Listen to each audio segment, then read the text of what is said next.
confidence, hopefully true confidence, does breed trust.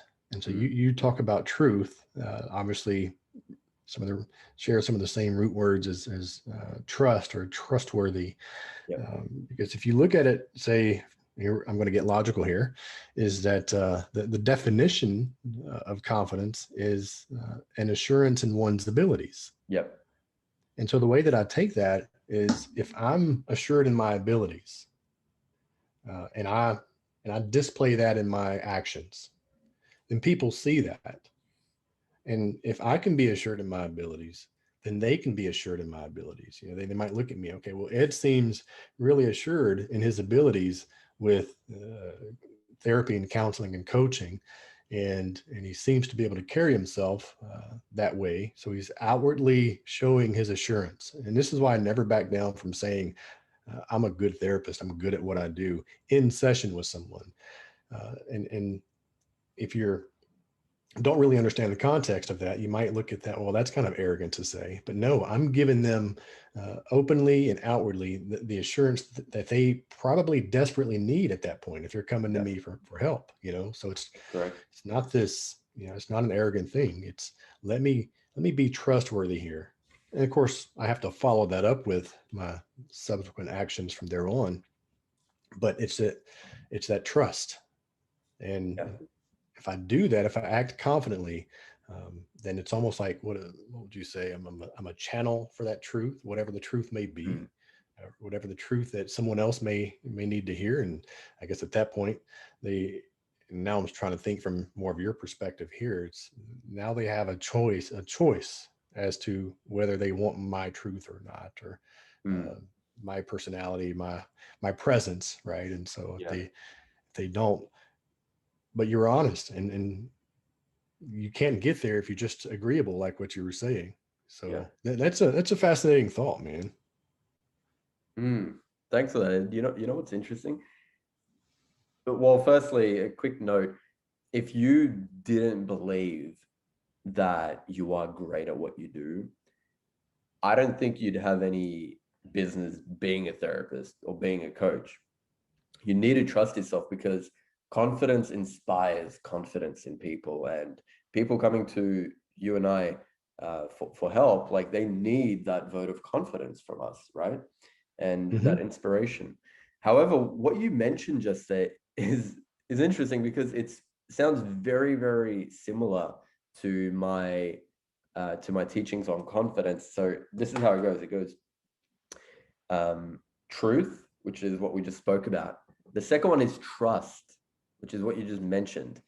And it's trusting yourself to do what you do.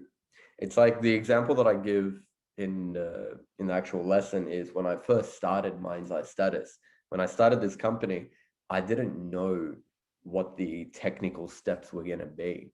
I didn't know how I was going to be coaching full time and working full time as well and juggling that.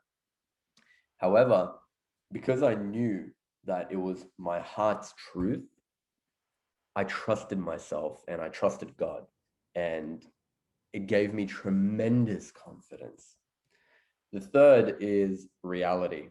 So it was truth, trust, reality. And that's basically a Stoic philosophy of accepting and understanding that life is limited.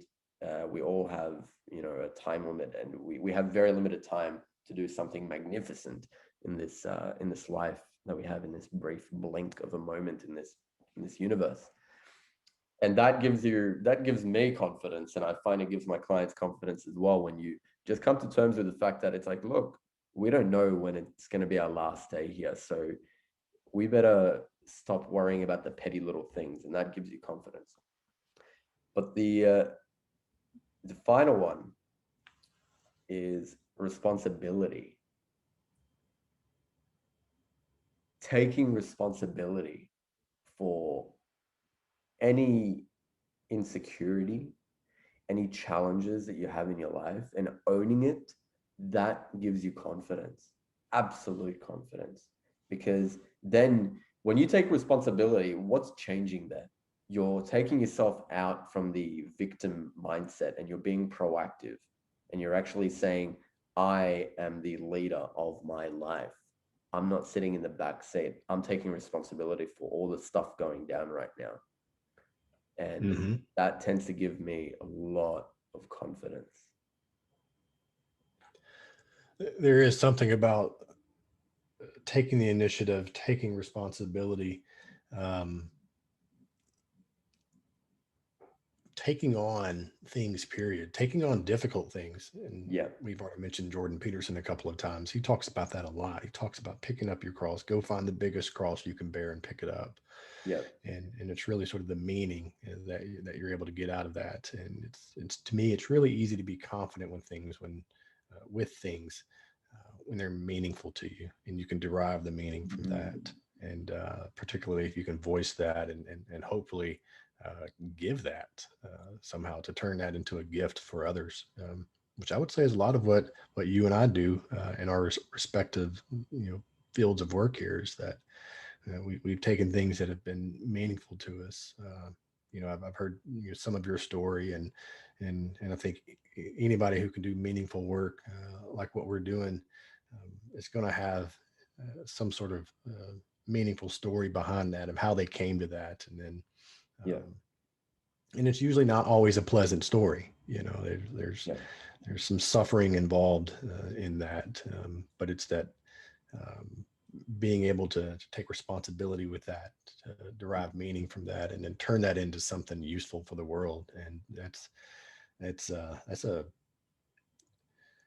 I guess you might say a type of a kind of transcendence with that you were Yes. able to transcend this, at least, or at the most, a less than stellar life experience. At the very least, some, or very worst, maybe some tragedy or trauma or different things. And so um, there's my rabbit hole again. But It becomes all these humbling, things right? carry so much meaning, though. Yeah, it's true.